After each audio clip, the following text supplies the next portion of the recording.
弟兄姊妹平安，今天是2022年的4月23号。今天的经文是诗篇150篇，撒母耳记上卷第17章32到51节，路加福音第24章36到40节。今天要跟大家分享的主题是真有上帝。有没有上帝？很多人都在问，但是事实上，每一个宗教都在寻找自己的上帝。找到最后，还是有人将所谓的伟人列为神明。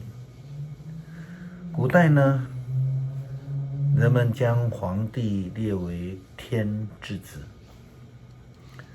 台湾的道教将各种巨大的物品列为神级的对象，比如说神木啊、巨石啊等等的这一些。有些宗教是多神教，每个生命呢各司其职。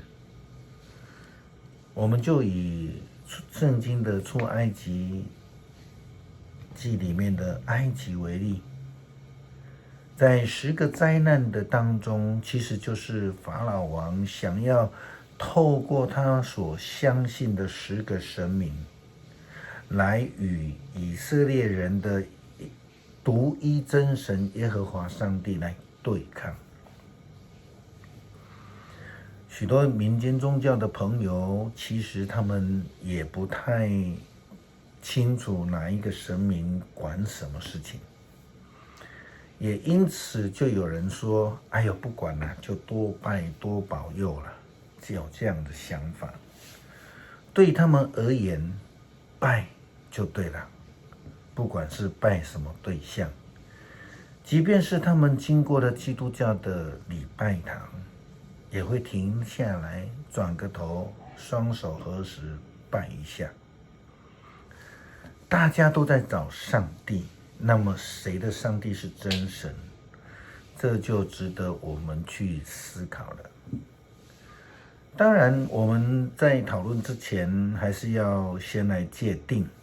我们不可能用道教的经典、佛教的经典来探讨以色列的犹太教或是基督教等等的。我们要用自己的经典来思考，但我们可以用宗教比较的方式来一并思想。基督徒的我们当然是要以圣经的观点来看我们所相信的上帝了，作为我们反省思考的依据了。我们用大卫对战歌利亚时所说的话来思考。他说，大卫回答，你来打我是用刀、矛、标枪，但我打你是奉上主万军统帅的名，就是你所藐视的以色列军队的上帝。今天上主要把你交在我的手里，我要打败你，砍下你的头，我要把非利士兵士的尸体丢给飞鸟野兽吃，这样普天下就知道以色列有一位上帝。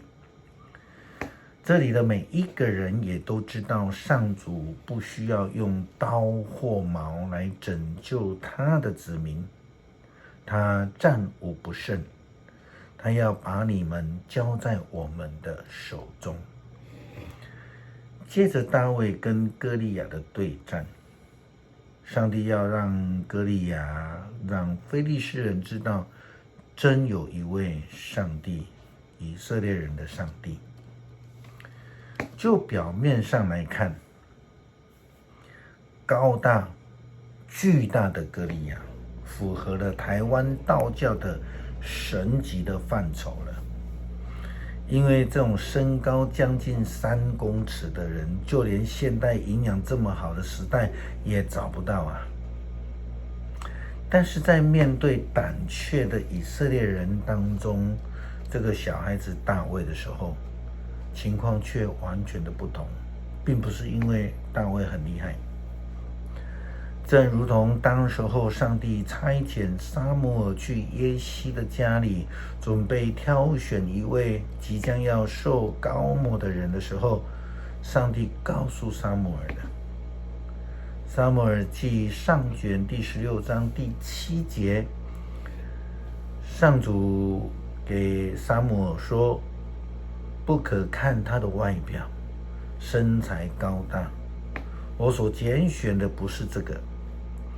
上主在看人，不像人在看人，人是看外表，上帝是看内心。我们在撒母耳记上卷第17章的记载，我们这2天都有谈到的。在这样的记载当中，我们就确定了上帝当时候的决定，他的选择是精确的。我们看到大卫的哥哥们根本就是猫之前的老鼠没有信心的。面对歌利亚的时候，他们害怕的要命。根据记载，大卫就是用这样的信心来面对歌利亚，也因为歌利亚的轻敌，让他自己丧失了生命，陷入在危险当中。圣经告诉我们，歌利亚开始走近大卫，大卫迅速地跑向非利士人阵前应战。他伸手从袋子里面拿出一块石头，用投石器向歌利亚甩去，石子打中了歌利亚的前额，打破了他的头盖。歌利亚就脸朝地倒了下去。这样大卫没动刀，只用了一个投石器，一块石子就把歌利亚打败了。大卫跑向前，踩在歌利亚的身上，从歌利亚的鞘里拔出刀来，把他杀死，砍向他的头。非利士人看见他们的英雄死了，就都逃跑。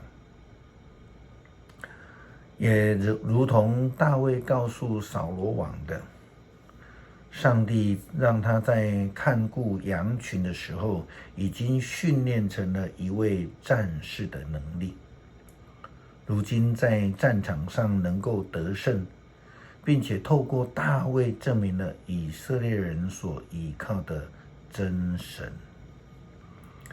真有一位上帝，这一位上帝不受时间、空间的影响与限制。